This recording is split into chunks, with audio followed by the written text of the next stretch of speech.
Okay.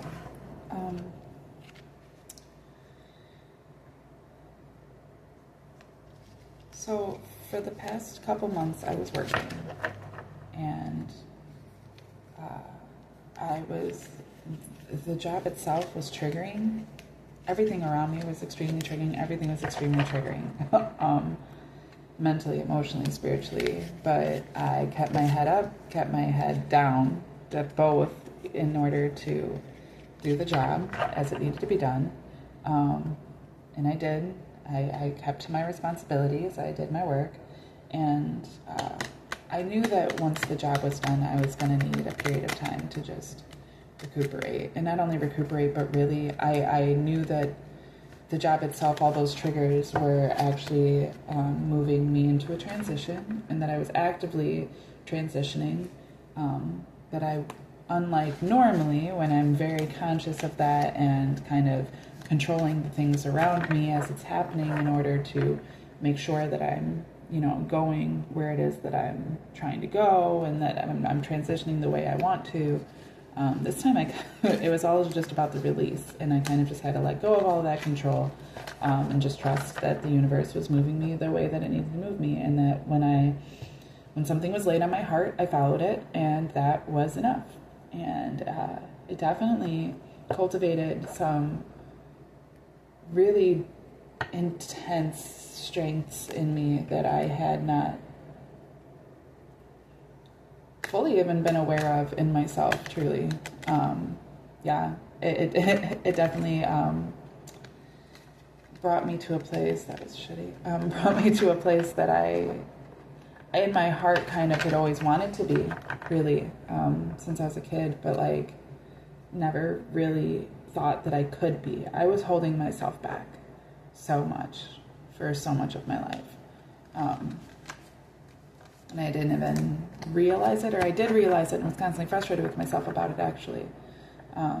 Those parts of me were so dissociated that it was very hard to balance myself. And these last couple months have really taught me how to balance myself, truly, in such a deep and profound way.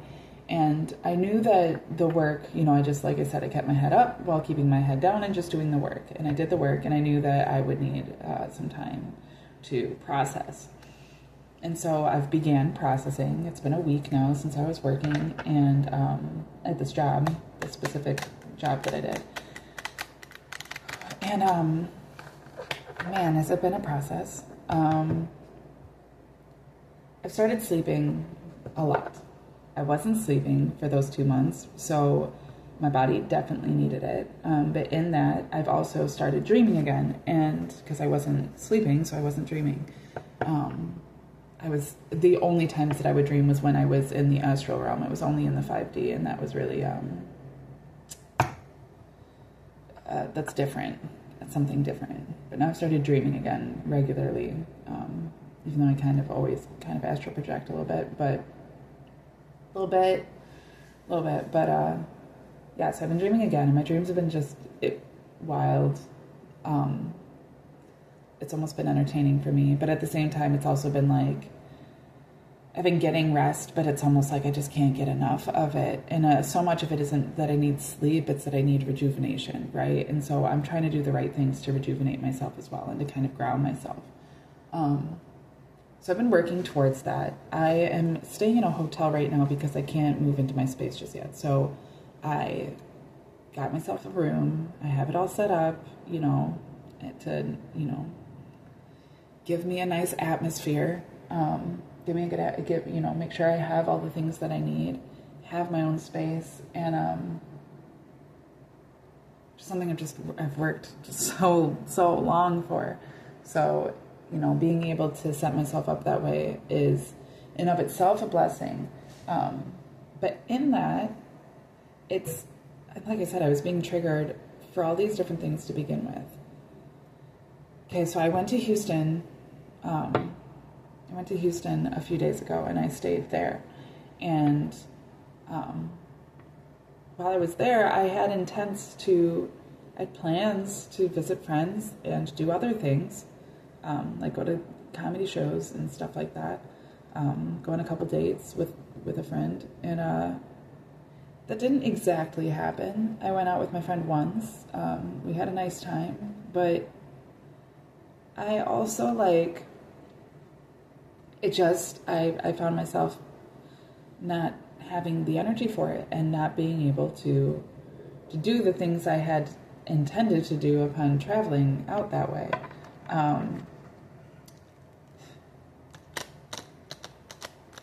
Instead, I stayed in my hotel.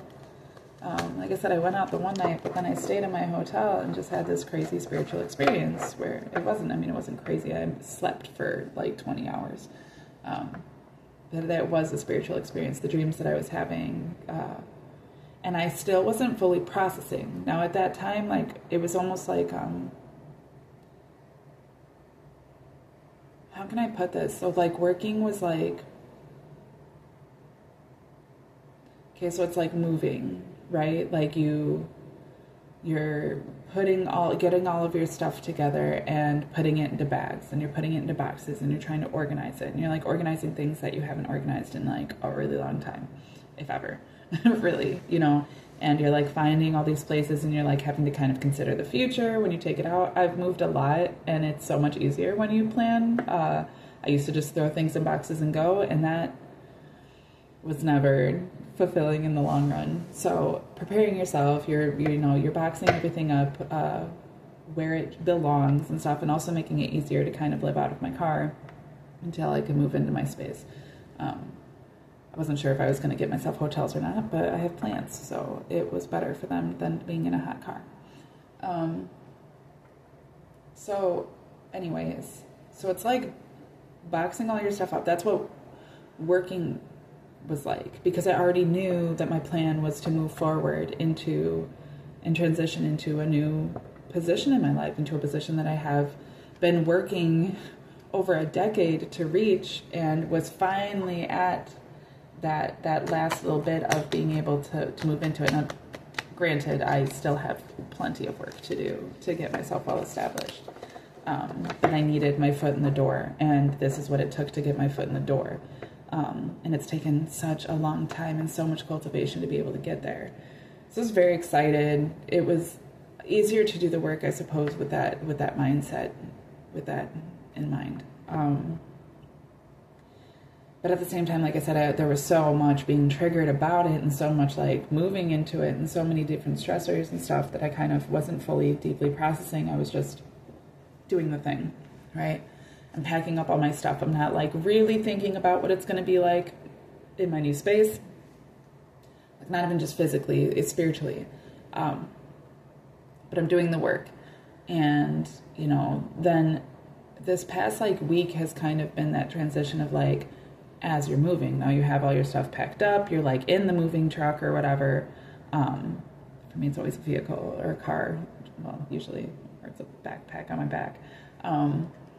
But, you know, it's that transition of like, we're moving towards the thing now. We already know that we're going there. We know what to expect that way to a degree, right? But then there's these like little things that come up too, where it's like, okay, well, that's just part of this process because I already know what I'm doing. But now I'm in that position of like beginning to unpack. I moved into that space. I am in that space now. You know, I'm not in my physical space yet, but I'm spiritually in the space that I've worked so hard to be in. But now I'm like unpacking things, right? And boy, is it a lot. I found myself during this past job that I had, which I was a live-in caregiver. I was caring for a mentally disabled man. I've said this in another video. But I was caring for he's not really fully mentally disabled. He's just, he has disabilities, undisclosed or undetermined disabilities. Some mental, some physical. But he's, 73, and I was caring for him for his sister who was out of the country for 2 months.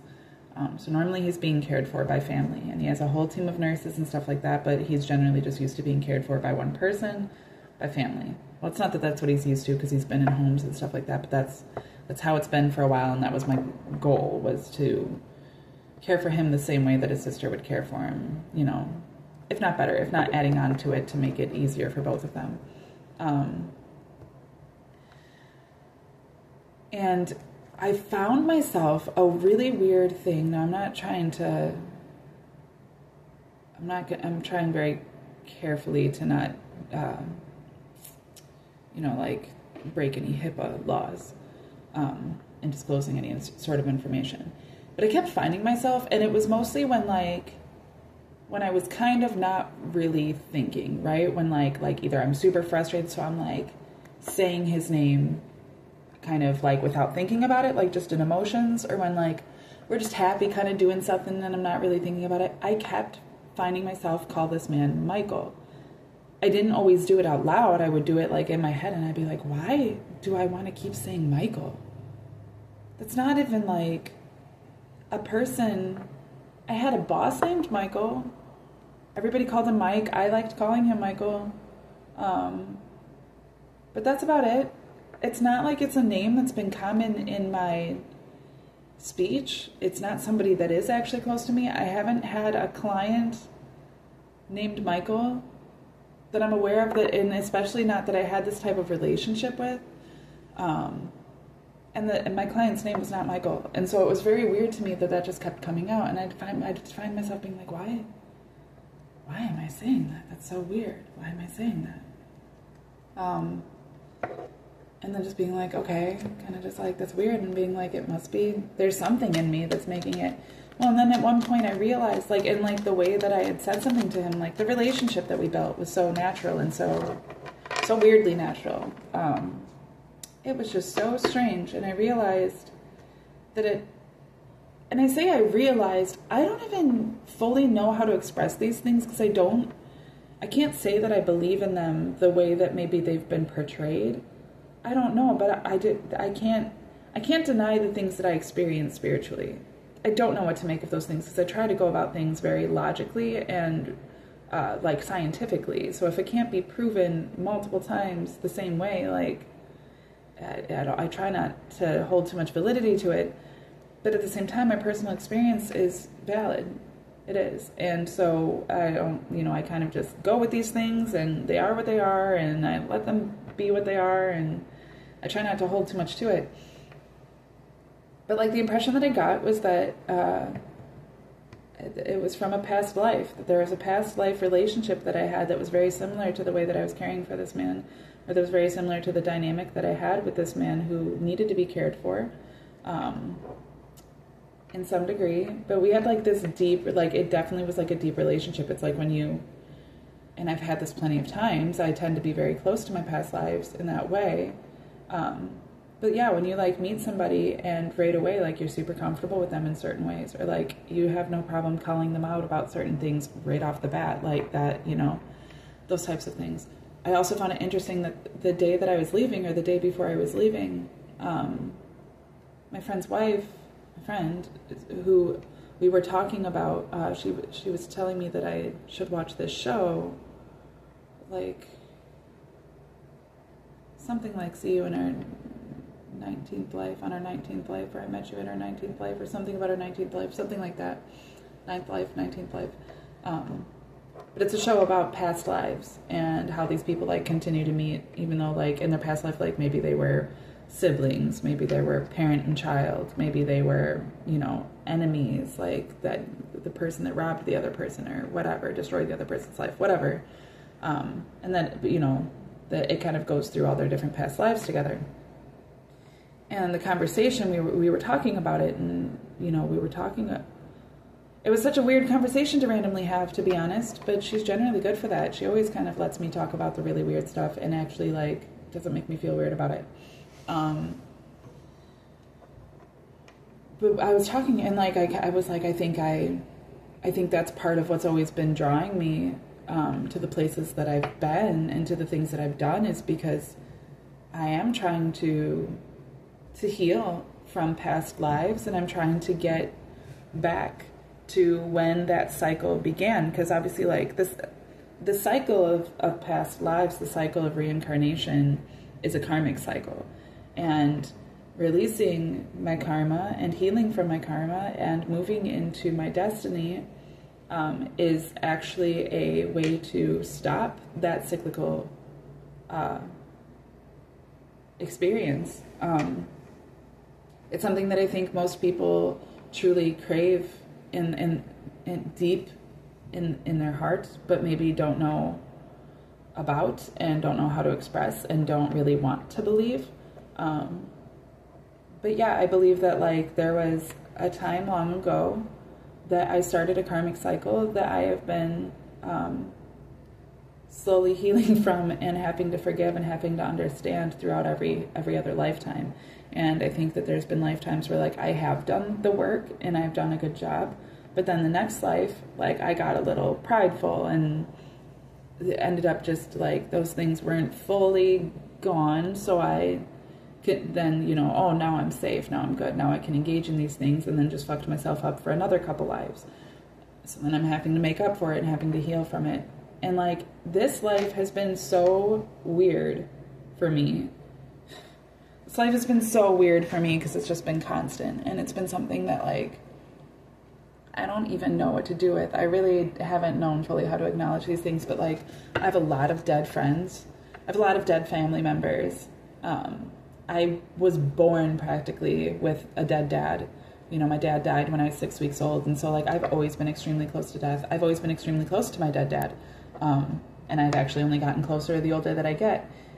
I also started having friends die, you know, killing themselves or getting diseases and stuff when I was pretty young, and so it's kind of been a constant part of my development to have death be very close to me. I'm also a Scorpio, which like I do believe in astrology to a degree, because I do believe that like I believe in energy, and I believe that we are kind of like magnets. We're energetic beings ourselves. And so like, yeah, the placement of the stars, the timing of certain things and stuff like that, like, yeah, that all affects us very deeply. I don't think that we're actually truly in control of anything ourselves. I think that we're, you know, more or less being moved by the universe and just being experienced. We're just ways that the universe experiences itself. I think our choices are always how we respond to that, more or less. And even that's still always like, it's a math, it's geometry. It's always going to be us using whatever we're given. This is a good transition because, okay, so I'm like, we can only use whatever we've been given. I mean, that's all there is to work with, right? So like that's where so many of these like my personality traits come from, and like these unexplained aspects of who I am, like they're actually just coming from my past lives. They're coming from my ancestors. When I started practicing ancestor worship, all of these things kind of started to come out. And particularly because my concept of ancestor worship was like, oh, I got to pray to these old dead people that aren't around anymore. When truly what I found was that I just needed to become attuned with the aspects of myself that were with all of me, as I was created long before I existed. You know, everybody that's ever come before me and everything that they did led to me becoming who I am today. Not just me and not just everything I've done, but everything they did too. And, you know, had they not met that person and been with that person and done that thing and been that way, they wouldn't have ended up where they were. And I wouldn't exist today if it weren't for those things. And all of those things are held in our DNA.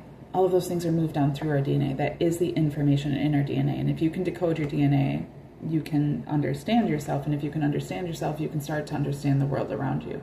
And when you can start to understand the world around you, you can move like fluid through it. And I think that that's, at least from where I stand, like the best we've got. So then you can experience it, and you can actually, it's almost like a movie that you're a part of, where like you realize that you're not in control, and you can respond better that way and receive things better that way, and then you can really receive the abundance that the universe has for you from every life, really, that's been building up and stuff as well through that healing. So all of these things have been cultivating for years now, particularly since 2019. There's a few things that I experienced, and then coming into 2020, well, I guess 2019 I got COVID, and like I know it's weird, but like I've heard people, I didn't know it was COVID because it was before it became like a thing. I just don't ever get sick, and I got sick with this weird thing, this really weird sickness that I'd never had before. And then, you know, maybe 4 or 5 months later, they're talking about COVID, and I was like, oh, that must be what I had gotten. But I've actually recently heard people talking about having weird spiritual experiences after having COVID. And I almost would think that like maybe I died, maybe we all died, maybe there was this transition or whatever where like that did move me into the 5D somehow. I mean, it did. But at the same time, it really didn't initiate for me fully until, and so weirdly, I know this is weird because I haven't made sense of it yet because I really don't, I'm talking about spiritual things and I don't believe in drugs like that. But like when I, in 2020, had knee surgery, I was on really potent painkillers. I don't know if they were oxycodone or oxycontin. I don't know the difference. I'm a fucking caregiver that does medical, that does medication. I give people medication. I know some about medication, but I don't know when it comes to those ones. And hydrocodone I know because I've given that to clients, but this one I didn't know very well. The only time that I'd heard of it or ever been around it was when friends were abusing it and using it when they weren't supposed to be using it. So that was what they had me on. And I remember being on it for about a week before I was like, I don't fucking want to be on this shit. Like, get me off of it. I don't like this. I don't like it. I will deal with the pain and the discomfort because this actually makes me wildly more uncomfortable. But in that period of time that I was on it, I thought I was ODing on it. I was taking less than the prescribed amount and it was tripping me out. It was making me feel all types of ways I was not comfortable with. And I started having out-of-body experiences. It was really, really wild. And the last out-of-body experience that I had was super, super vivid. That is a story for another time. But I remember afterwards telling my ex, like, don't, like, get rid of these. I don't want these. Get them out of my way. Because I was bedridden at the time after my knee surgery. And so he was caring for me and his niece was caring for me. And, like, I didn't like that shit. But at the same time, I'd also started talking to this guy. And, like, that had triggered a whole bunch of different things. That's, like, a whole nother story for another time. Anyways, so since then, I've been kind of cultivating all of these different things. And like I said, they've all kind of come up where, like, it's helped me to know myself. They weren't new things. They seemed so alien at first, but as I began implementing them, they've really only drawn me into myself. And in such a weird way. And maybe that's what triggered me last night, because I happened to be watching videos of extreme body modification. There's this dude who, like, he's removed his nose, he's removed his ears, he's removed part of his mouth, he's changed his lips, he got his teeth filed and dyed, he's dyed his eyes, he has lots of implants all over his body, his whole body is covered in tattoos, and he was talking about potentially, he removed part of his hand, he's going to remove part of his other hand, he's going to remove his legs in some sort of degree, he wants to change his body into something completely inhuman.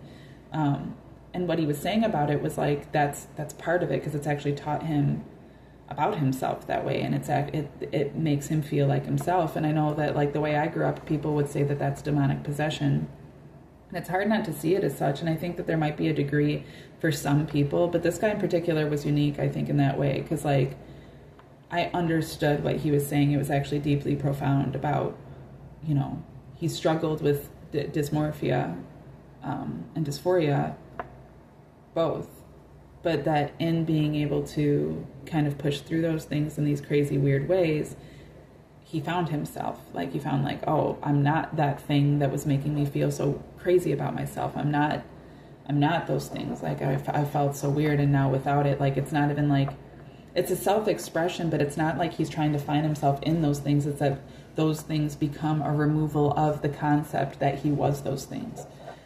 It was so interesting, but, like, I really related to that. Just that concept alone, where he was like, the less human seemingly he becomes, the more himself and human he feels, and that's the state, that's the natural state of humanity. I didn't really think that it was impacting me that much. I mean, I found that very interesting, and it did move me deeply. I'm very sensitive, so I noticed those things. But at the same time, like, I really wasn't thinking much about it. It was moving here, not here, right? And then I sleep, and I have these really wild dreams. And I think I saw him even in my dreams. Like I said, I go back and forth between astral projection and just having regular REM sleep. But I woke up this morning feeling a lot of different ways. And then out of nowhere, all of a sudden, this past life regression started coming up really, really intensely. So I decided I need to ground myself. I went and got a coffee. I got my water. I got an apple. I got some nuts. I sat and had a nice little breakfast. I put on some meditation music. I sat and I ate a nice breakfast. And then I meditated. And then I did a little yoga. And while I was doing my yoga, I broke down because it just came so vividly. All of a sudden, I understood that the reason... This is so weird to me, and it's weird to talk about that. And even in my head, I was like thinking that this is weird, but I just let myself go with it in my head. Now I'm talking about it out loud, so it's going to sound weirder. But it is what it is. I realized that the reason that I was calling my client Michael, or that I wanted to call my client Michael, was because of how close I was to a past life. And maybe it wasn't just the most recent one, but there was a past life that was obviously it's one that I've very much carried into this life. So I would assume that it was the very most recent one. But maybe it was just one of the more powerful, intense ones, you know. Or maybe it was one of the first ones. I don't know for sure. I don't know for sure the scenario, because the way that I felt it was actually like it was more recent. But I imagine that those experiences actually came from a much longer time ago, and then were manifested almost the same in my most recent past life. And that's why I carry them with me that way. But they're actually coming from something much deeper, from very long ago. And they're just a reflection of those things. But the Michael was because it was my most recent past life. And that was, I was married to a man who I loved deeply. I loved. But we were toxic. We weren't good. We were both drinkers, and potentially even used drugs. But I know that we were drinkers, and he was, you know, like a biker type, and I was kind of like a bartender type. You know, and we were faithful to each other. He wasn't always faithful to me, maybe, but that was all right, because he did love me. You know, and I didn't give a fuck. You know, that was always my personality, my attitude about those things. Like, those women wish they were me. You can have them, you know, but he's coming home to me at the end of the day.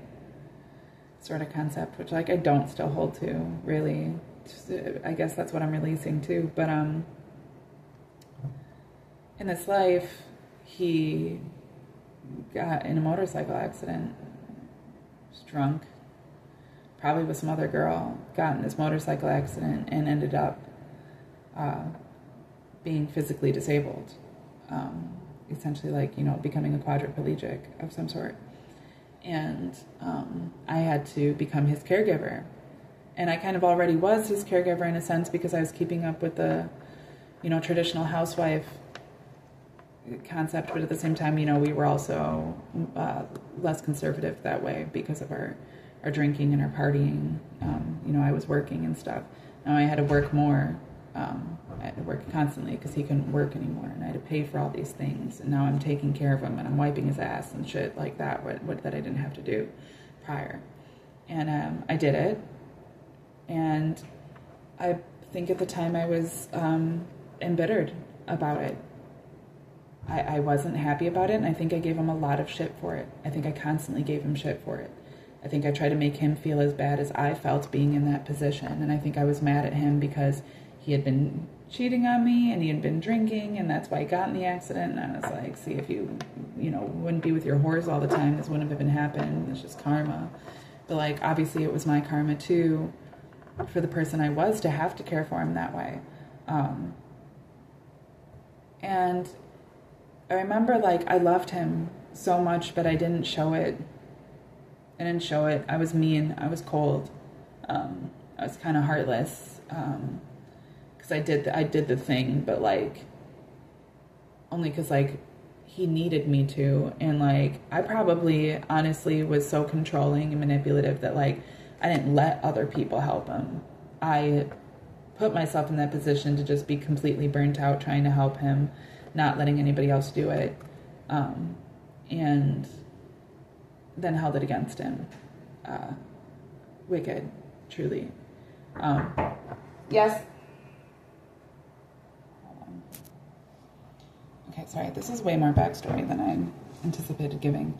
But yeah, it just started coming out of me. As I was sitting there doing my yoga, I started weeping, because I started realizing that so much of the guilt that has driven me in this life to be so kind and so generous, and, like, it doesn't even matter if it's a sacrifice for me, I'll do it. And, you know, I want to care for others, and, you know, want to be sober-minded and want to be sober, like, trying to be celibate, like, not very adamant about not cheating on my partners, like, all these different types of things, like, oh, so that was the thing, like, so then, like, I did that, and I cared for him, and then I ended up leaving him for someone else that cared for me, and they didn't. They're, you know, just an asshole piece of shit with money, I'm sure.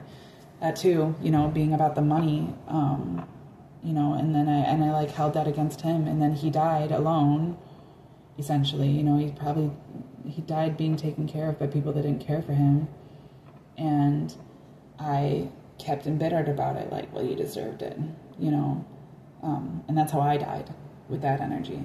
And I carried that into this life in such a strong way. I mean, I had to. That was karma. I was being fucking despicable. I had been. As bad as he had been, I'd been far worse. And that is the guilt that I've carried with me that has driven me to become the person that I am today, and I'm very thankful for that. But ultimately, like, this is the person I was always supposed to be. I was never supposed to be that person, you know, and those were the opportunities I had back in that life in order to become a better person that I chose not to be. So I'm very thankful that my ancestors have been much closer to me this time and been like, you know what, we're not doing this anymore. Let's get our shit together. But it's taken a lot, and it was just really weird. I'm sitting here on the floor just weeping about this past life, and, like, I'm seeing it, I'm feeling it, I'm very much in it. I've never quite experienced something like that. I have, but I don't think I fully let myself get into it and acknowledge it that way. I actually have experienced my past lives in a lot of different ways, and a lot of my past lives have been extremely traumatic, and I've been the victim. But this one in particular, I think, because that too, I had carried that victim mentality into that life, into that past life, to the point where, like, that's why I was so wicked, you know. Well, you don't know what I've been through, because in other past lives I've been mutilated and tortured and assaulted in every way you could imagine, just never given the chance. And then I'd also, like, in other lives, I had been aware of, like, my being a gay man in a past life, and being a slave in a past life, and, you know, the ways that I took those things, and, like, I've in my heart, in the person that I am, in my ancestry, I have committed atrocities. Any of them that you could possibly imagine. I was a predator in a past life as well. I was a predator on women. I was also a predator on children. Those were different lives. So I've been everything. And I know it, and I feel it in my heart, and I know those things, and I have been close to those things. And I guess it's weird to acknowledge it now, because, like, this is something I've been experiencing for a long time, long before I started even doing my ancestor worship or anything. Like, I just didn't know what to make of it. I would just think about these things, and I would, like, even talk about it sometimes jokingly, but, like, I didn't take it seriously. So now I'm, like, trying to understand these things, and I'm trying to take them more seriously. And so I decided to do a tarot reading this morning, right? Which I haven't done my tarot in a long time, a couple months.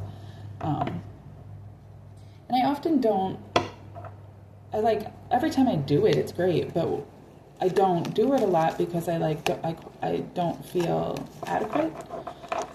But through all these grounding things and stuff like that, like, I was like, okay, this is something that I need to do. And so I had set it up on my phone to listen to something afterwards that would kind of validate anything for me, kind of just like, you know, people talking and like just hear different things and be like, okay, so anything that I do in my reading like can be validated through that, and then I can know for sure. But even like, I mean, the reading itself was mostly just, it was very intense. It was very much like, it was fun. It was nice. It was lighthearted.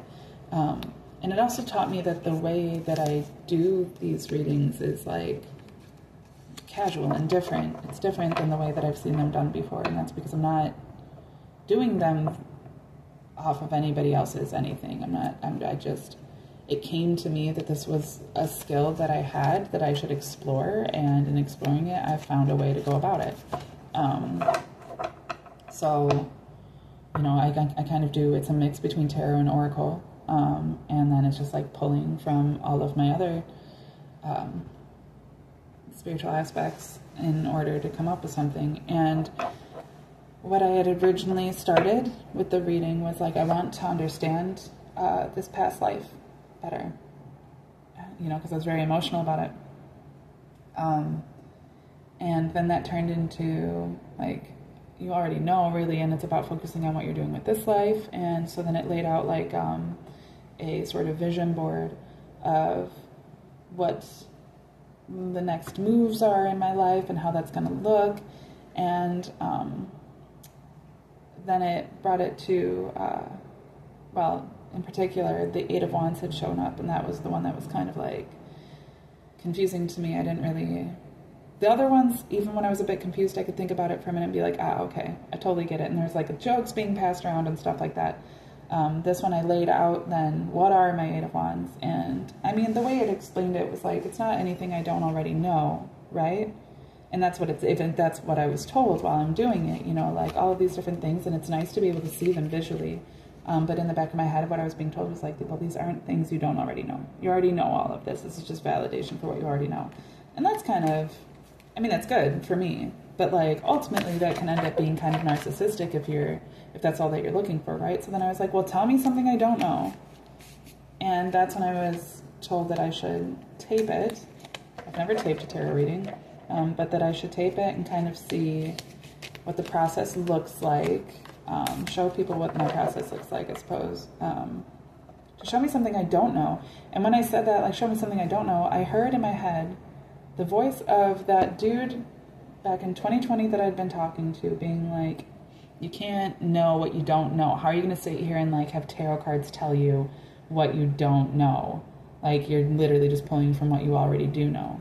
Well, ultimately, yeah, that's the geometry and math of all things, right? That like all of it's already within us. But that's the point, is because if I'm not consciously aware of something, I don't know it.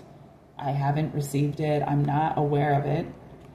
So pull for me the things that I'm unaware of. And like I said, like it's I'm looking for something deeper than just the general tarot, because what I was looking for was validation of things I was already thinking. What I wanted was a concept like, okay, so what does this look like? But that's because I already have an idea, right? What I'm asking for right now, what I'm asking for from my ancestors is to tell me something I don't know, to reveal to me and to show me. There's a leveling up that needs to happen, right? And it comes in that narcissistic space of, I'm not going to look at these. You can look at them. I'm not looking at them until I'm done. It comes in that narcissistic space of, I already know. That's too many. How many is this? Okay, hold on. That space the next leveling up is going to be coming from a place that I don't know. It's the unknown. It's the uncertainty of things. It's that like I haven't been there. I don't, know what to expect. I don't know what I'm doing, so, teach me something new that I can teach others. Give me something new. Give me something I wouldn't otherwise know. Give me an evolution, like,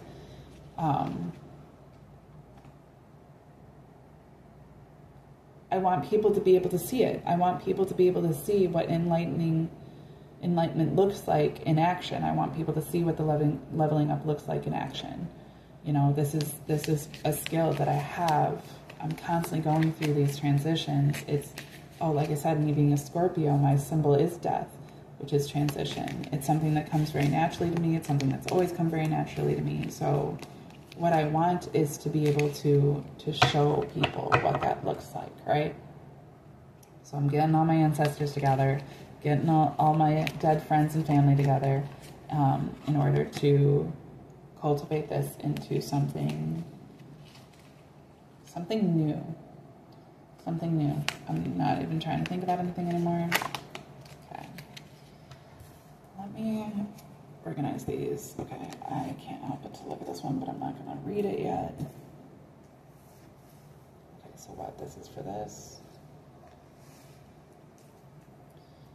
These are for these. Give me... I don't know if you can see this. I'm kind of turn this so it's a little easier to see. Okay, give me 2 more. There's 1. Okay, just give me whatever clarifiers I need for that one. That'll be sufficient.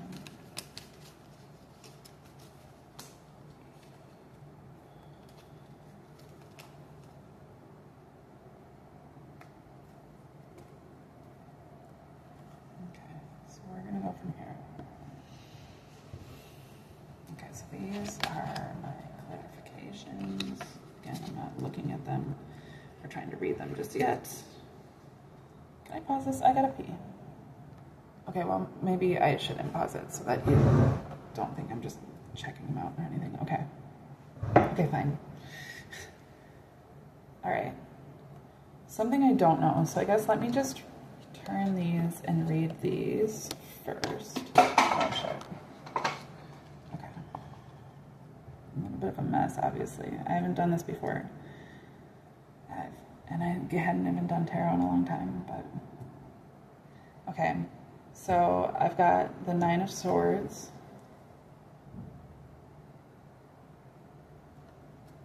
I love these cards. They're shiny, but they kind of make it hard to see. I have the Emperor.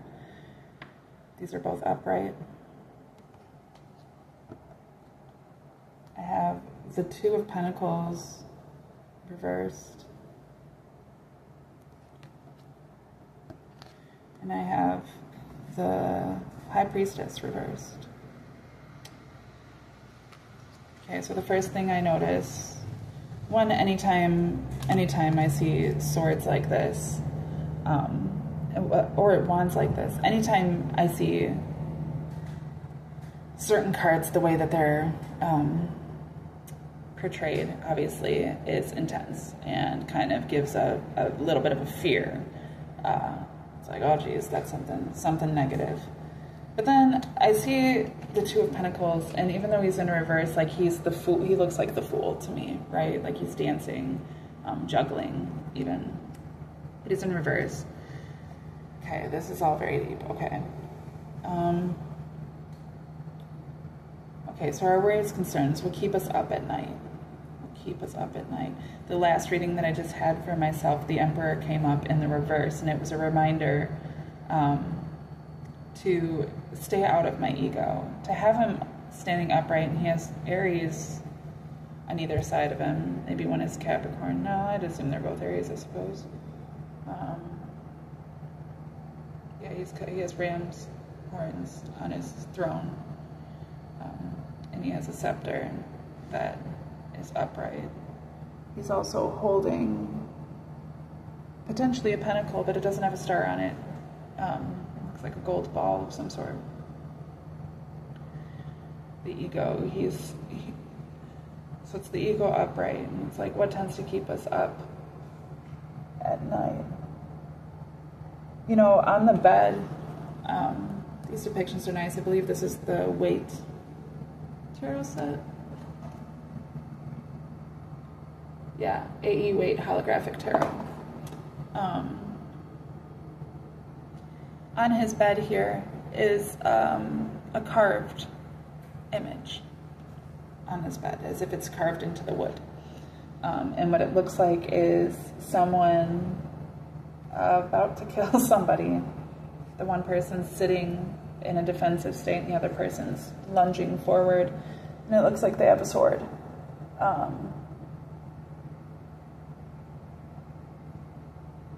Which to me right now is resonating. Okay, so first that's resonating as the bed that we've made, that we sleep in, and how we don't want to have to sleep in the bed that we've made, right? It's a struggle. Well, the bed that we've made has fucking real negative stuff on it, you know? Like, if that's our concepts, if that's what we're sleeping with, then there is that fear. And then, like, to have the 9 swords all piled up on one of each other, like, even if you've put them in some sort of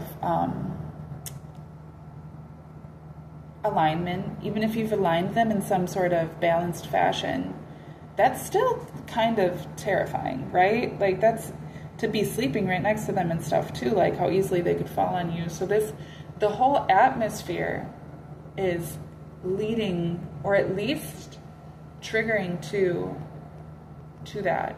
And I guess that brings me to, like, you know, the experiences that I was having while I was working. The whole atmosphere was really stressful. That's just stressful. Even if it's peaceful, you're in bed, there's nothing actually happening. But it is that fear of things being stressful that way. And that kind of, you know, it's just always bringing up all of these things in your mind. And obviously the 9 of Swords is representative of truths, a lot. It's a lot. It's almost 10. It's a lot of different truths that are hard to swallow even, right? Their blanket has all of the zodiac symbols on it and roses. And that immediately makes me think of a meme that I saw where a rose, it's a rose that's a person, like their head is a rose, with their neck being the stem of the rose, and they're shaking hands with a cactus. And the rose is thinking to themselves how beautiful the cactus is, because the cactus, although spiny, has a flower on its head. You know, it has a flower growing out of the cactus, and the rose is looking at the cactus. But the cactus, being known as a prickly being, is looking at the rose's thorns, and it's resonating with the thorns. And that, to me, at the time, definitely resonated again with that dude, as plenty of things do, because I can't get him out of my fucking head. Dick. That dude judging me and swearing that it was me that was judging him, which, like, it's a bit of both. We both were doing the judgment, but, like, the way that I've always tried to see him as in the best light as possible. And he would even tell me, like, I'm not even that guy. Like, why do you think I'm so great? Like, I'm not great. I'm not nice. I'm not worth anything. Like, why do you keep seeing me that way? And then he kept fearing that I was just, you know, some dark witch whore trying to steal his life away. And, like, I'm just trying to convince him of all these different things. And, like, there's some truth to those things.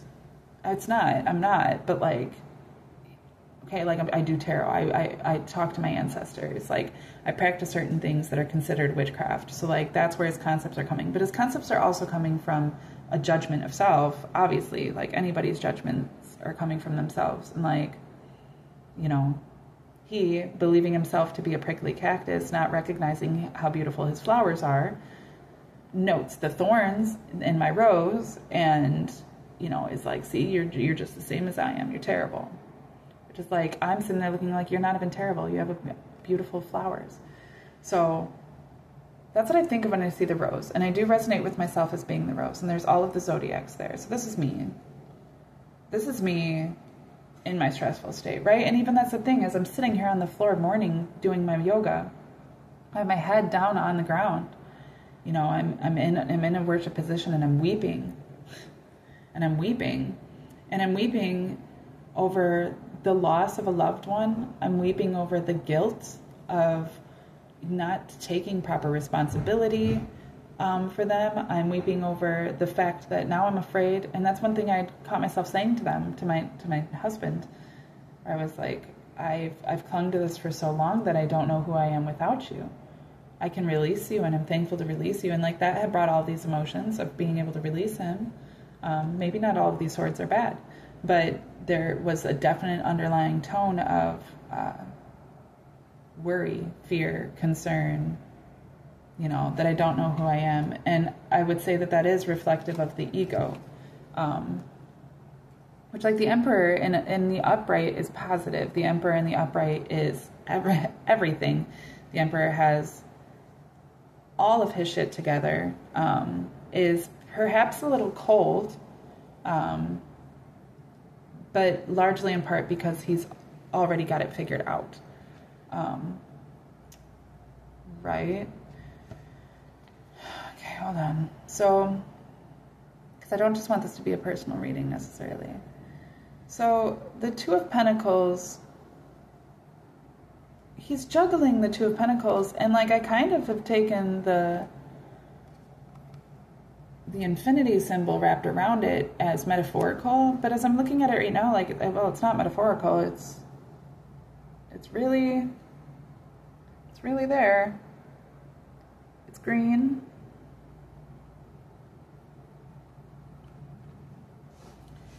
It almost looks like a hose or a rope, right? And he's just like having to, like, he can only move the pentacles within this cycle. And it's this internal cycle, and there's always, are you going to have it on the left or are you going to have it on the right? And he keeps moving it. But the way that it is on there, like, I feel like it could very easily come off of that. Okay, so then the second thing that I had noted when I looked at this card was that behind him is waves that are very, very strong, and there's boats on the waves that are obviously being moved about on these tall waves, and perhaps they're having a difficult time. Hard to tell. The waves are very tall, and it kind of gives this sense of turbulence, and his balancing is like, oh, because it's turbulent, because I have to try to figure out how to balance these things, right? The hat that he's wearing, this funny penis-looking hat, reminds me of a song by Aldous Harding. Aldous Harding is her name. And she has a song called The Barrel. And in it, she kind of, in the video, she's wearing a hat much like this, only she's supposed to look kind of like a penis. And that's like the joke of it. And like in it, she's like dancing like this, and she's literally doing that. But like the way she's doing it makes it seem so like this, and especially in the reverse, seems so turbulent and seems so like nerve-wracking, because you have to balance these things, and it seems like it's a responsibility that you have to balance.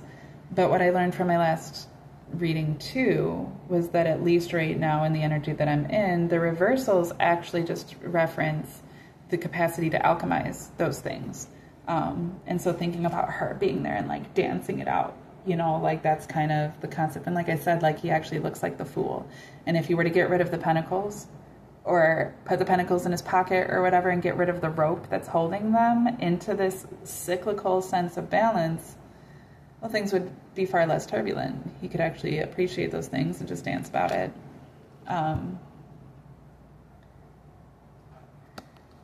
The High Priestess. The High Priestess in reverse. Generally, whenever I see this, the first things I see are the pillars. And the first thing I note is always the duality because of the black and white. And so she denotes a balance between the two and a power between the two. I'm noting the moon at first, which is something that has been very much on my mind. I had been for about a year, 2 years, I had been very much in tune with the moon. And with following the moon cycles. And anytime there was a full moon, I would up my ritual, my meditations. You know, I do like, you know, pray over candles, burn different like messages and stuff like that. Never anything dark. I'm not into fucking trying to control people's lives. This is all something very personal to me that hopefully can be educational to others. Again, that's maybe part of the struggle right here, because I've never actually used this to educate others. This has always been very deeply personal. Never shared it with others. But those are things that I've done in order to kind of keep myself in alignment, in order to kind of balance myself. And I've gotten away from that. It almost seems like I've just been too busy to do it. And that, like, that's, you know, that's something that the high priestess has at her feet. She has it right there at the base of her balance at all times. And I know that to be true for myself, especially because when I was doing those things and when I was in alignment, I was also, maybe it's TMI, but my feminine cycle, my menstrual cycle, was also perfectly in alignment with the full moon. I'm getting it back into that. I'm aware now, ever since I started doing that it is something that I'm conscious of, completely conscious of. I used to, I had PMDD, and my period used to wreak havoc on my life, and it felt like my entire life was controlled by those hormones, and like I was victimized by them, and I couldn't help it. And it was like every single month, it's like almost 3 weeks out of the month, it just revolves around these hormones and this bullshit. And like I felt victimized by it. I felt victimized by my womanhood that way. She's a high priestess for a reason. My last reading, I got the Magician, and that resonated very deeply with me. But the Magician is portrayed as a male. The High Priestess is a female for a reason. These things are very integral for a reason that way. The moon being the feminine as well. And even she has pomegranates around her, which is also a sign of feminine sexuality. And that's, you know, having that as be part of your glory, your sexuality as being part of your glory. It's something that she's not ashamed of shed. She's very powerful.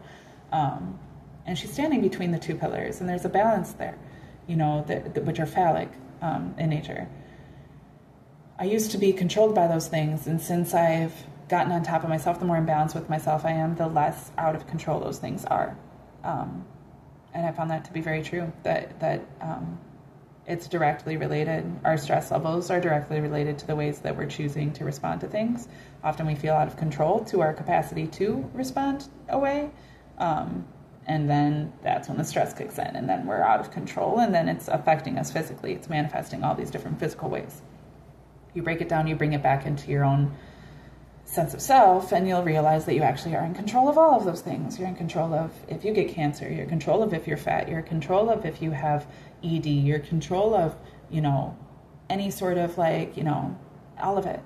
I fear sometimes that I might have a brain aneurysm because my cousin had it. Well, that fear is going to lead to one, right? Like, don't give into that.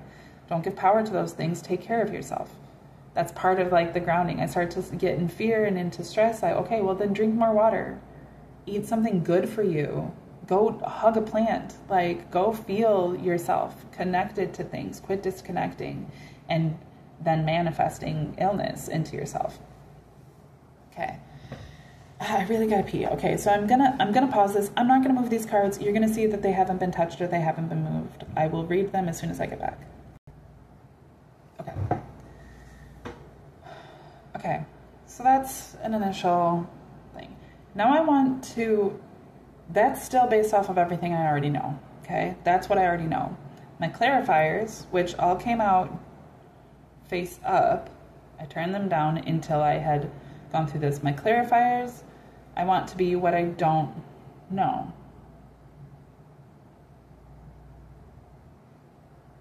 I'm trying to figure out how that, I can't figure out any of it. Okay, let's just,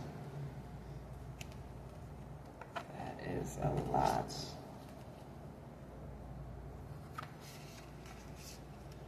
Okay. Okay. My clarifications. This. Okay.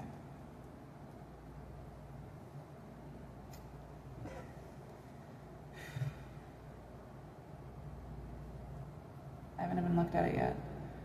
I'm just like, okay, so the clarifications for the Nine of Swords is the World card.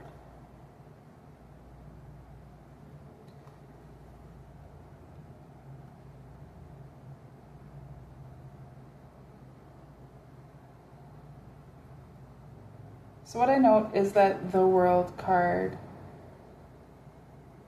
that these images around, the first thing that I notice these images around are, they're beasts of the Revelation. The beasts that were mentioned in the Revelations. There was, I believe, 4 specific beasts that Peter had mentioned seeing that were very strange in the way that he described them. But they had, like, this one has the face of a man, but like the body of a bear or a lion or something going on behind him.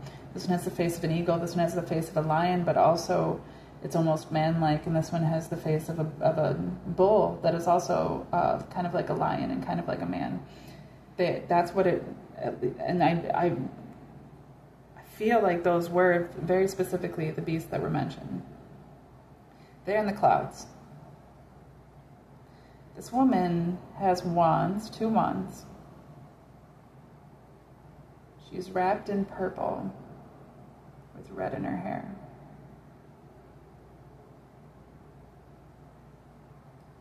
You know, the Whore of Babylon, like, is something, because I was raised Christian and because I was raised in very weirdly esoteric Christian churches, these things resonate with me often. The Bible in general, but especially the esoterics of it, which the Revelation is full of. The world, number 11. No, 21. 21. Very interesting.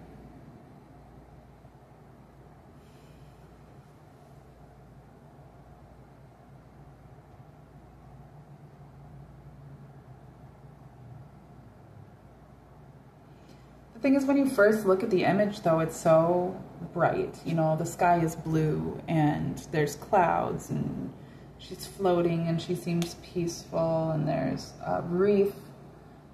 The red ties in a cross are very significant. They create a balance, they create a tie. I mean, the wreath itself gives very much the feeling of the Ouroboros. The red cross ties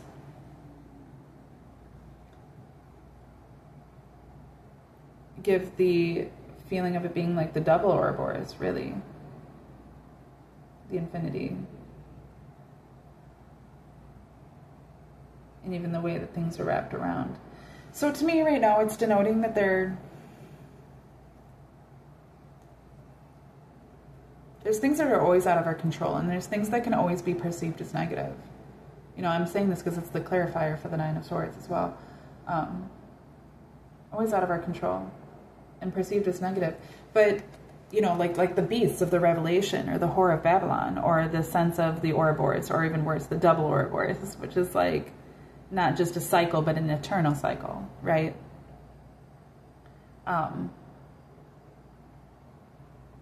Those things are all, we consider them to be naturally negative, to be definitively negative somehow. We really do. I have a very strong issue with Christianity, modern conservative Christianity, more than anything, because like it's not that way in other countries, really. But this American Christian conservative Christianity, whatever it is, that, you know, fire and brimstone and the Revelation, and really it's just the Masons manifesting through, like, it's the Zionists, not just the Masons, they're part of it, the Zionists manifesting their predetermined destiny. They wrote it, they scripted it, they're playing it out. And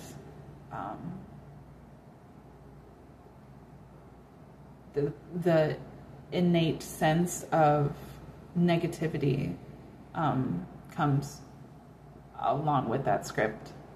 But I don't believe it's actually inherent. And I believe that this card shows that. Because it's very pleasant to look at, despite the fact that all of those symbols are seemingly negative. But they're not, truly. as I was saying that, I also noticed, which I know is completely separate, but it's still part of the reading, that in my Two of Pentacles card and in the rope that he has tied that is in the shape of an 8, you know, that eternal cyclicalness, it actually, I don't know if you can see it on there, but it's kind of like, it's not perfectly straight in the image. It's actually slightly over, and it cuts it off just a bit,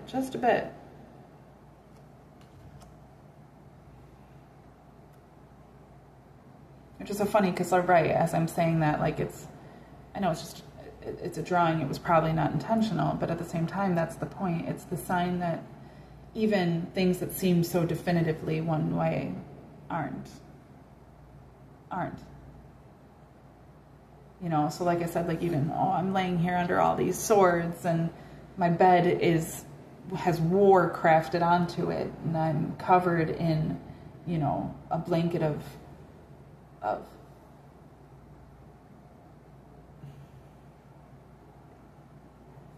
almost like a patchwork, like there's a bit of confusion tied to it.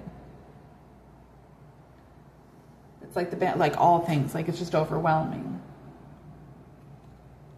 But it isn't, truly, it's freeing. Neither of these are in reverse.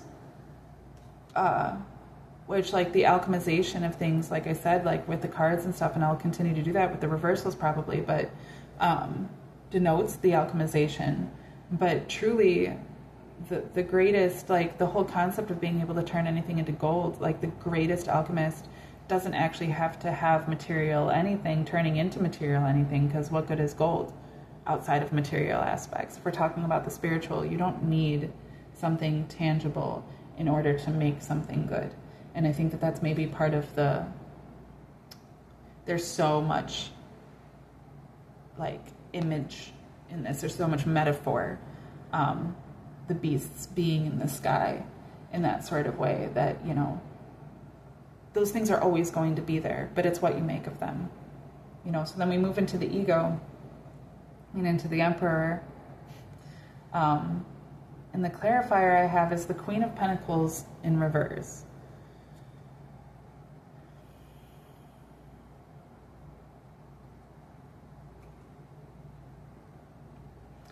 And I'm noting there's a hidden rabbit. There's a hidden rabbit in the grass. She's very, very calm, very demure.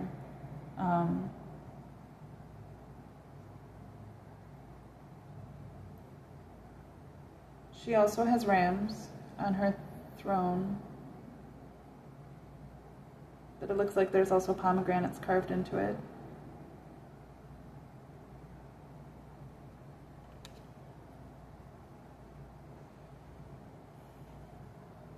The Queen of Pentacles in reverse.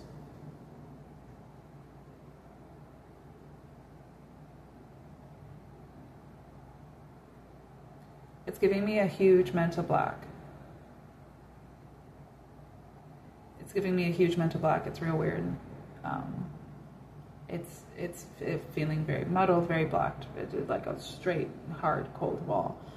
Looking at the Emperor, the sense of ego, it makes me feel like you have to use the Emperor to get past this block. He has his scepter. It's like a key. I'm noting that he also, like, he has armor on his feet. He's dressed in robes. He has his crown. He's an old man, but he has his armor on his feet. I'm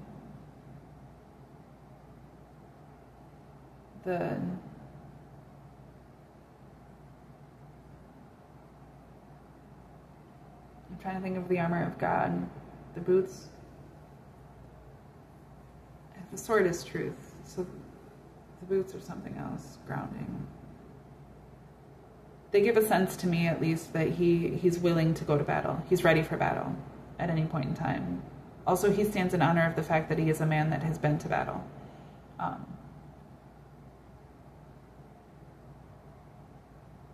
but that he's willing to go to battle at any time. Queen of Pentacles in reverse. She's surrounded by soft, gentle things. She's in a very nice area in comparison. It's kind of like a prairie.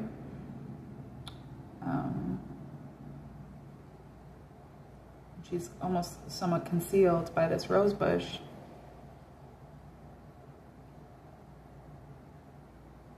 The Queen of Pentacles is on top of her money, on top of her material wealth. Not just money, but material wealth. In reverse, and the fact that the first thing I noticed was the rabbit would make me think that there's a trick to it, and the block is that there's a fear going on, that you're not actually in control of your material wealth, that there is something else controlling it, there's some other key to it, that the ego might even be blocking it somehow, making you think that that's the key, when really there's something so peaceful and wise about the Queen of Pentacles. In the reverse, and in this position, especially because right next to her, like in the clarifications that I have, is the Ten of Swords. It's in reverse, but it is adjacent to the Nine of Swords. So she's almost, okay, so she's blocked that way. It doesn't matter that they're in reverse or not. There's a lot going on that way. Then there's all of the esoterics over here, and then there's the ego over here. The only space that she could move to free herself into the upright, which she could stand next to the Emperor just fine. She's not the Empress, and if the Empress were to show up, I haven't looked further into the cards, and I don't know if she's there, but if the Empress were to show up, the Queen would have to submit. But without the Empress right next to him, the Queen of Pentacles could be next to him. Now, me as the Emperor, I don't want the Queen of Pentacles necessarily in the upright. I want to wait for the Empress. But I will allow the Queen of Pentacles to turn herself upright, to stand next to me in order to turn herself upright.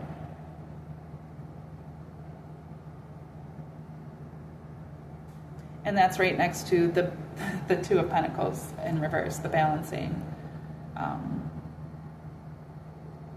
You alchemize that. I can't put her in the upright next to the. But if you alchemize that, then you could easily become the Queen of Pentacles. And then that's just one step closer to the Emperor, anyhow.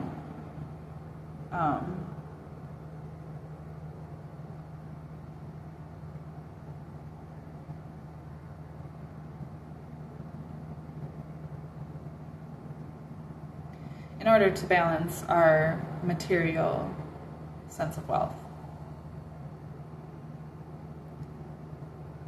we have to step into a proper ego that's willing to go to work, but not perceive that to be the key, because that's just the tool in order to get us upright. However, what the work is balancing out our Two of Pentacles, is balancing out that even when things are turbulent in the background, we balance ourselves out, to the point where we can alchemize things and dance about it. We don't take into account the swords. In fact, we use what we know to be true. We use the whole world is at our fingertips. The entire world is at our fingertips in order to properly align. But it's a matter of doing the work.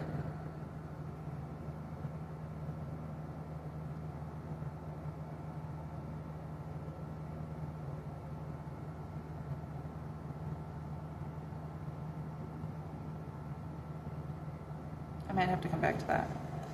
The clarifier for the Two of Pentacles in reverse is the Ten of Swords in reverse. There's a guy getting stabbed by 10 swords. He's dead. He's very dead. Temperance in reverse. angel pouring water, angel with red wings, and justice in reverse. So the clarifier for why there is an imbalance with our material wealth is because there's a need to alchemize justice, temperance, and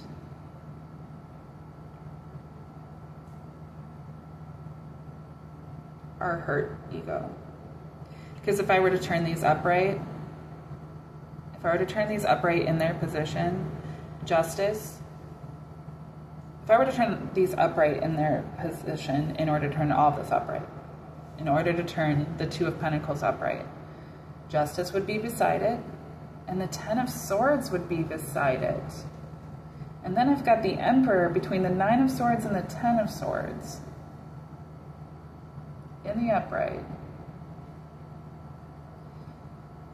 But that's, and then the Temperance would be directly on top of the Two of Pentacles.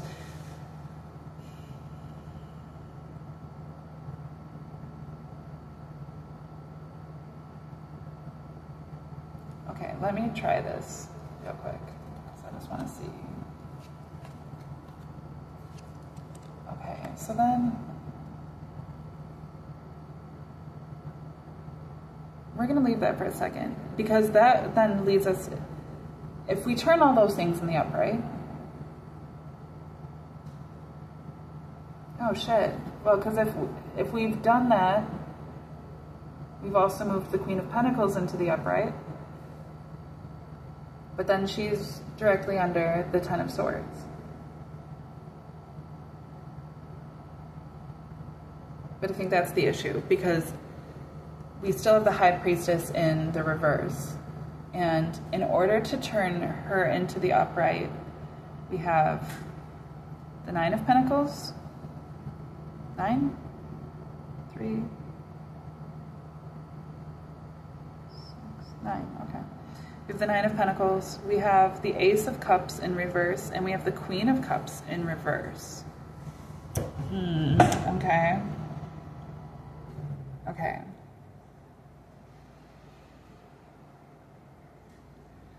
The Queen of Cups in reverse.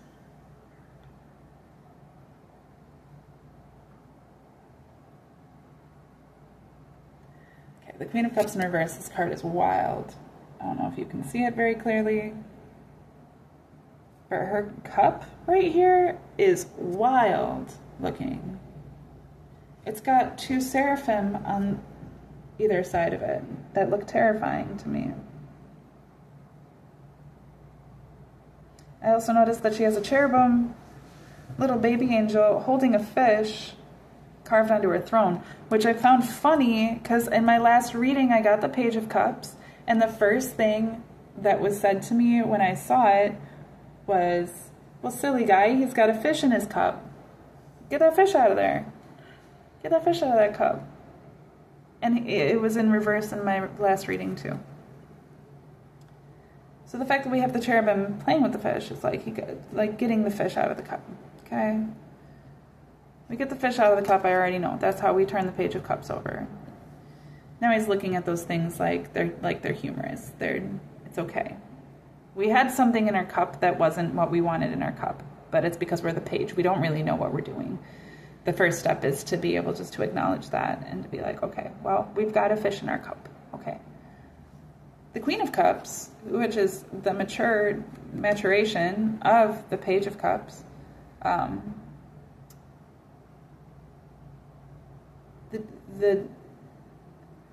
the cherubim is almost like, I suppose, like the childlike aspect of our spiritual self.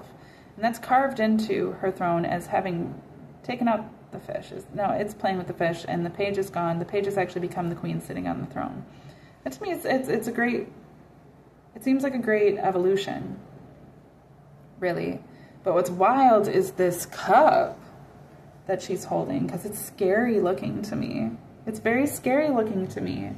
I don't know if you can see it very well, but these black horn-looking things are actually seraphim, like the Ark of the Covenant.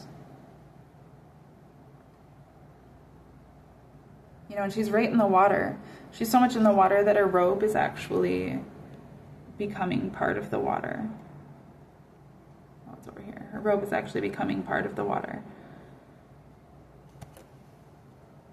And she's the Queen of Cups. The Cups is water. Water is emotion. Cups is, you know, our emotions, our love.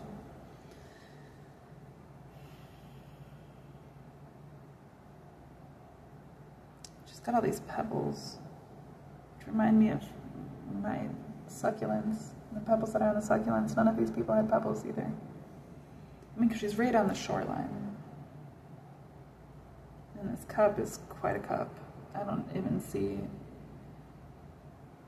anything, but actually the only thing that it reminds me of at all in this spread is the High Priestess's crown, which is the moon. It's the moon symbol, the waxing and waning moon, and it looks like horns with the full moon in between, but it has the same quality to it, except hers is the opposite. The moon is the opposite. It's on the head. The cup is also symbolic of the sacral. So where the Page of Cups is silly, the Queen of Cups is in control of her sexuality. And it looks, and like that's what I get from this too, you know, that in this, I'll keep showing it in the reverse, that in this, the seraphim, and it being so scary, like they're protecting the sacral, and that's where she finds her queendom. Where the High Priestess is able to example those things and is able to embody those things without it taking away from her nobility. She's also still in the reverse. And like I said, you know, she's surrounded by the pomegranates. So she's surrounded with her sexuality, but it doesn't make her any less noble. In fact, she's pure because of it. She's able to carry herself that way because of it. Okay, so we turn the Page of Cups over. Well, no, we've turned the Queen of Cups over because she's matured. And the Nine of Pentacles, it's so weird because this weird little bird in the Nine of Pentacles almost looks like it has a pomegranate for a head, right? And it's like, oh, this little birdie came, and they're in a vineyard. They're in a vineyard cultivating. It's like this little red-headed, little weird pomegranate-headed bird.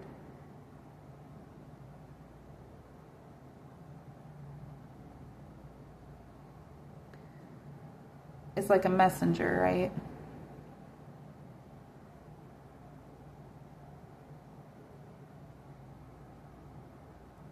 One, two, three, four, five, six, seven.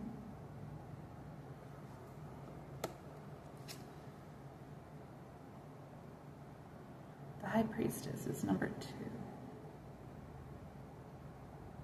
Interesting.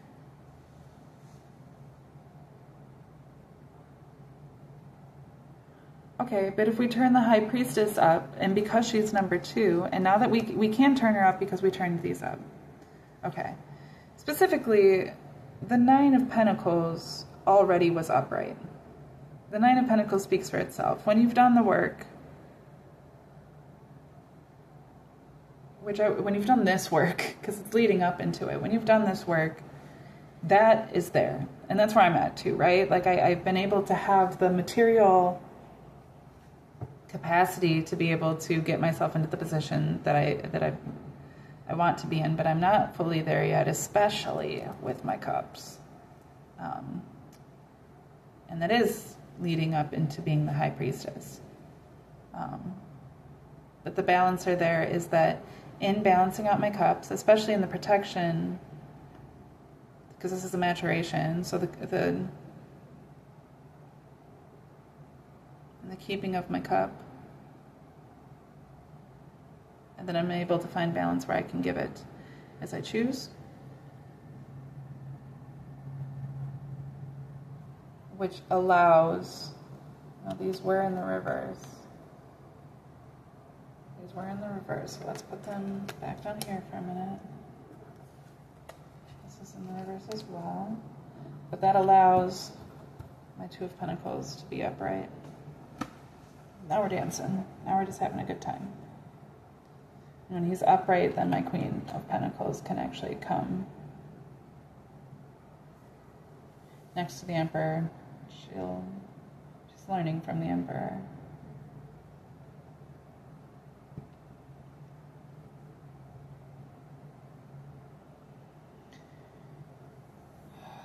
The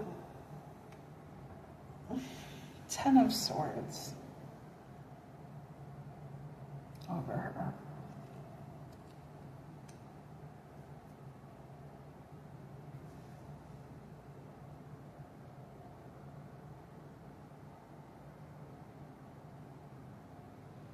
This guy is dead. I don't feel intimidated by the Ten of Swords. I actually laughed at it. Where the Nine of Swords does make me feel some type of way. The Ten of Swords is like, well, I mean, it's done. That's the truth of it. Then I would say that would, okay, so right, because she's holding one pentacle. The Two of Pentacles is actually balancing two. It's the death of the one, and there's like I said, in this rope, there's that slight cutoff right there. And that was a sign that no matter what seems to be definitive, there's always different ways to look at it when you are in your upright Emperor, which is like the highest. And the symbol has been number 4, which would make sense. 4 is a good balancer.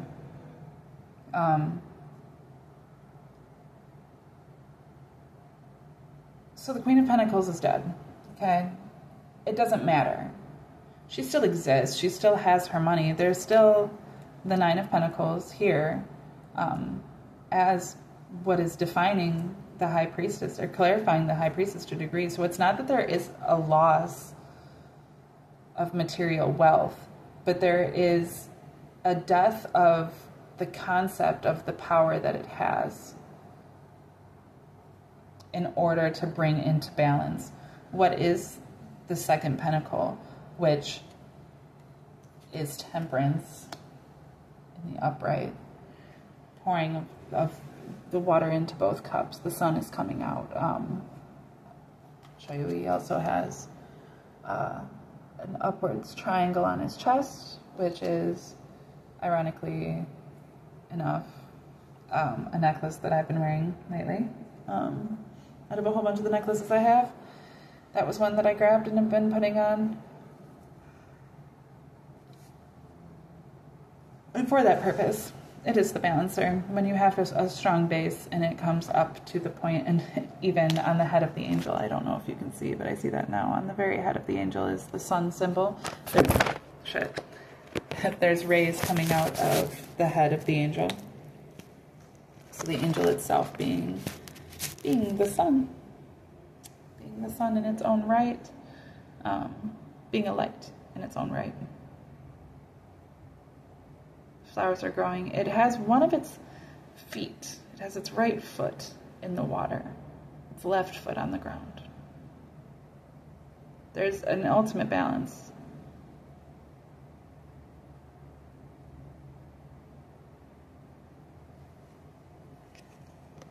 Which the maturation of those things, the death of the ego behind material wealth, having material wealth, the willingness to be patient in the balance of those things moves into truth and justice. The sword is upright. It's the Ace of Swords. There's the one sword. It is the Ace of Swords, and it is in the upright, and it is held very powerfully by this judge. The number 6. The number 6, the sign of the truth coming to the light. And then the scales, and they're equally balanced, which is part of the temperance too. That's so funny. Actually, both of these, if you look, we have the Two of Pentacles now upright underneath temperance, and he's balancing the pentacles the angel has two cups that they're passing the water back and forth between, and that is creating the balance. That's what's creating the balance. The balance is actually between the two things, but we already learned that if you let the one thing go, then you have just the one thing to hold on to. At the same time, if you're holding on to the one and you're willing to let that concept go, then you realize the balancing that you have between the two. Okay, hold on, that's deep. You have the one pentacle, right? The one material aspect. You let it die. It's a concept. This is ego death. It's the truth killing a thing. Okay? You let the concept that you have one thing, you realize that you actually have multiple things that you're balancing.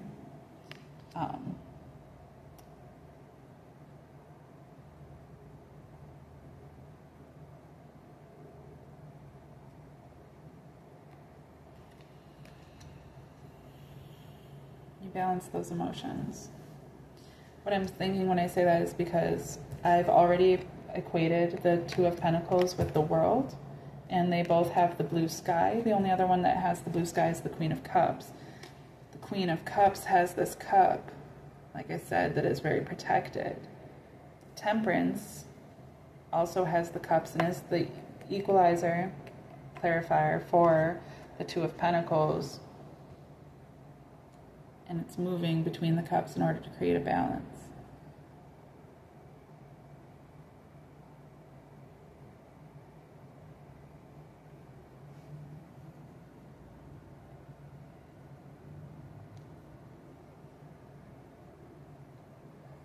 Sorry, this is super deep.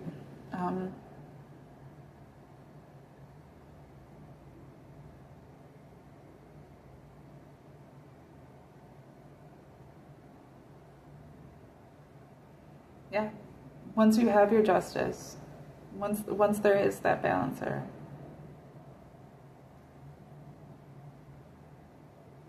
which is so beautiful, and it does just feel like that's where I'm at. Like it's such I'm gonna have to sleep after this so that I can recuperate, because this is a lot. Take a little nap, wake up feeling this way.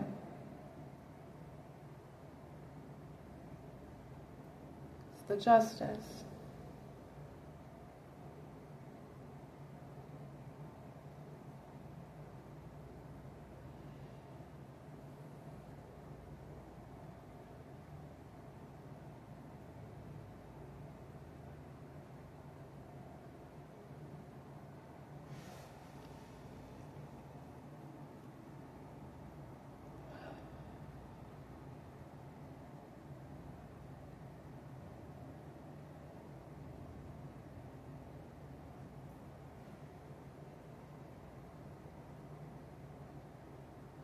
Moves into the High Priestess. The High Priestess, it's funny that the Emperor is kind of like a stepping stone to the High Priestess for me, but it would make sense, really.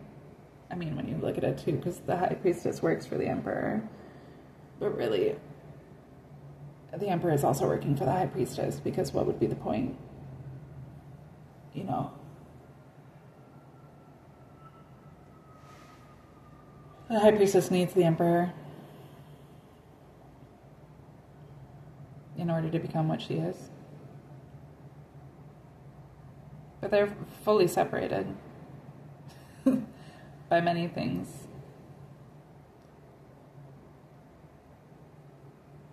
Deaths of concepts, balancers of material aspects, materials.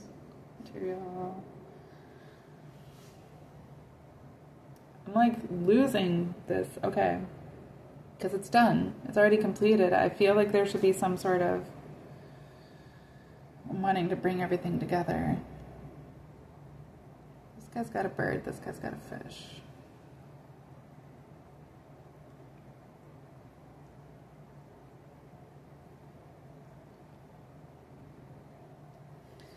A bird, a fish, a rabbit.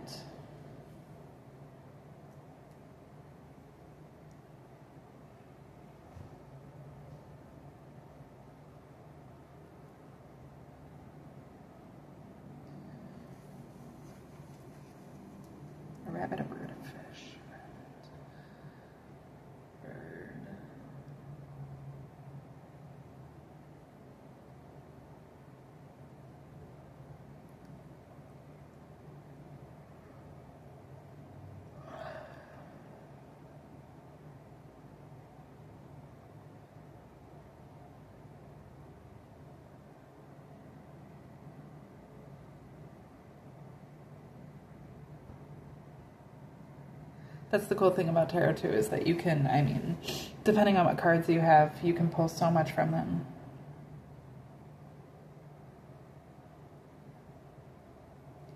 You can always, I mean, all the cards are different and you can pull different things from them. And that's also the power of it. That's what's so cool about it. That's all just in your capacity to be able to pull those things. Okay, so that was a lot. Thank you. But I don't necessarily feel like that was... Did that do what I wanted it to do? I don't feel like that necessarily showed something I don't know. Can we have just like, just a cultivation of all of that? I just want something to like finish it up with. Like, what do I call that? I have a brain block right now. It's not really a sense of resolution. It resolved itself, but I want like... just one solid picture of what is the moral of the story, right?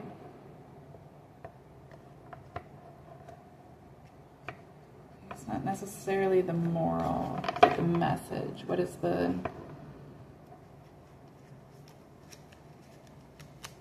I keep saying cultivation, like...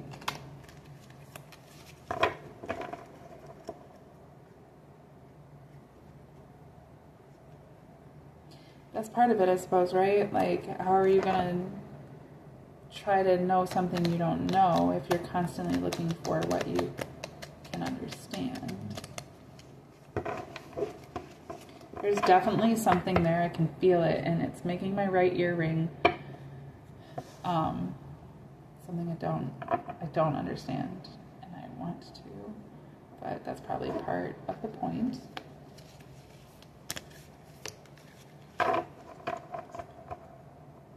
A synopsis. Can I have like a synopsis?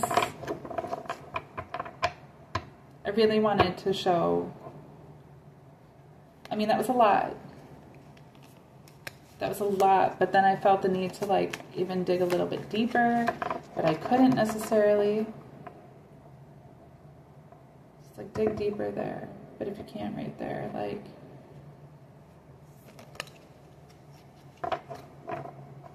Four of Wands.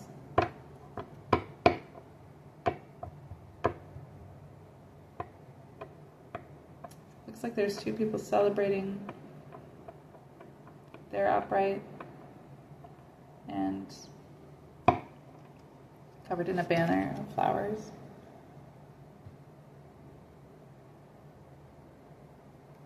A celebration. There's people around, but these two people in particular have bouquets of flowers and they are celebrating.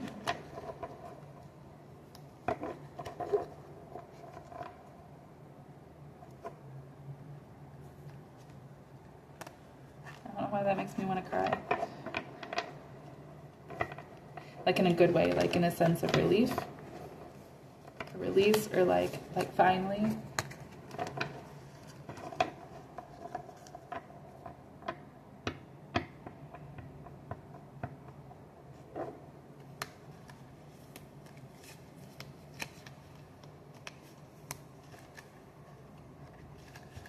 I'm not quite sure why. I know one of the people appears to be a male and one appears to be a female by the way that they're wearing their robes. One has blue, one has red, so denotes some sort of opposition. There's a balance. The Four of Wands.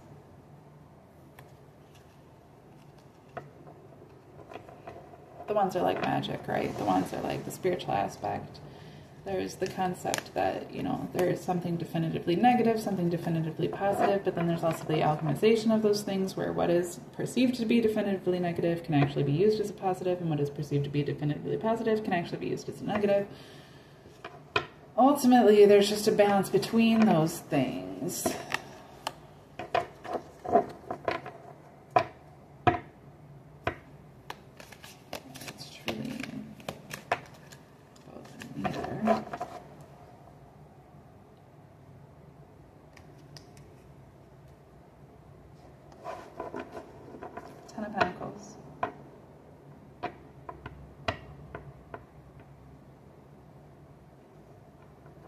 These ones always make me want to cry when they have the dogs. This one has 2 dogs on it.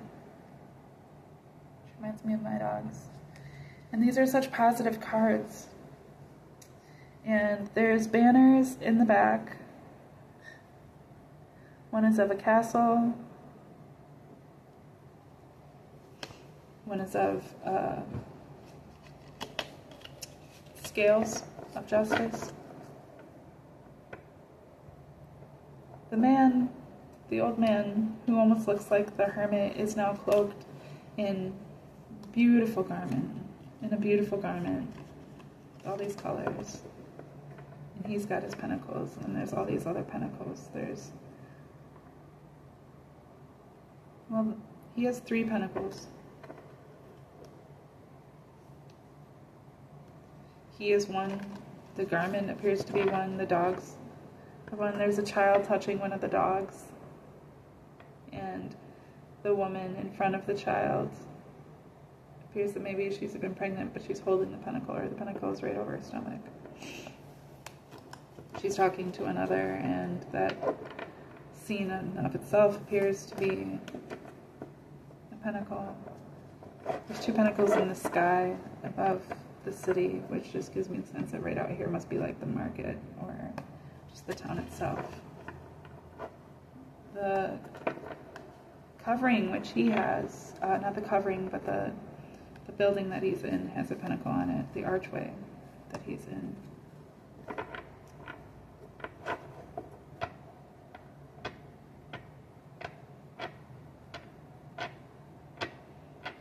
And then there's black and white banner sort of deal over the other archway that has 2 pentacles. One for black, one for white, I assume, and that leads into the woods, away from the city into the woods.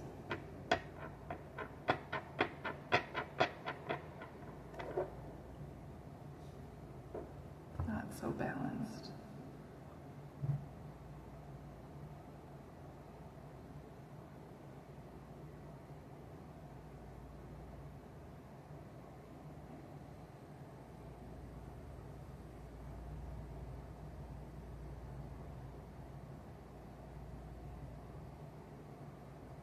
I think it's just because it took me so long to get here. There was so much work done.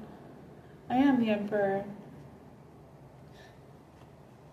I never thought I'd get there. But at the same time, like, even this man, like, he's not portrayed as the hermit. He just happens to look like him.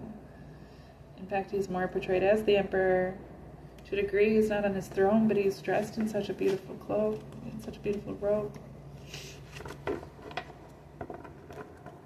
The girl's like sneaking to touch the dogs. The dogs are looking up to him.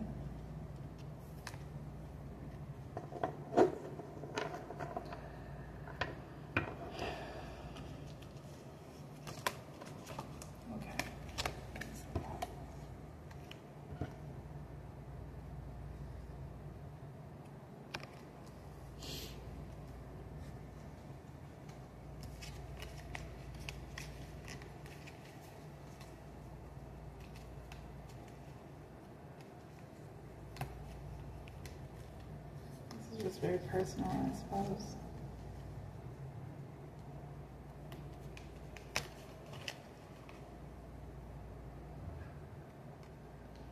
The Knight of Pentacles. The Tower. King of Pentacles. First. I think I just have to, that's a lot. That's a lot, and that's moving into something else. Okay. Well. Thank you. To my ancestors, to my guides, to the whole universe for that. That's a lot. I'm like feeling overwhelmed. I don't know if that accomplished what I hoped that it would. I was kind of being a bit arrogant, I suppose, at the beginning. It's like, well, just tell me something I don't know. There's plenty I don't know. That was a reminder that there's always going to be plenty I don't know. And that I should just be thankful for the things I do know.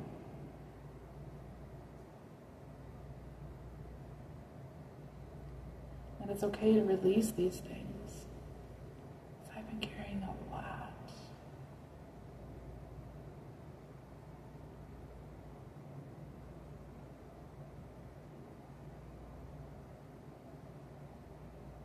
Yeah, this resonated very deep. I hope that it resonated for any of you. It might have looked extremely strange to some. I don't know. It did me a lot of good. I definitely need to rest and recuperate from that.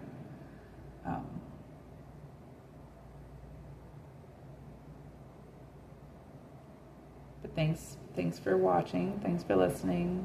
I'll be getting just weirder and weirder the older I get, so you can plan on hearing weirder the next time. I have so many different things going on.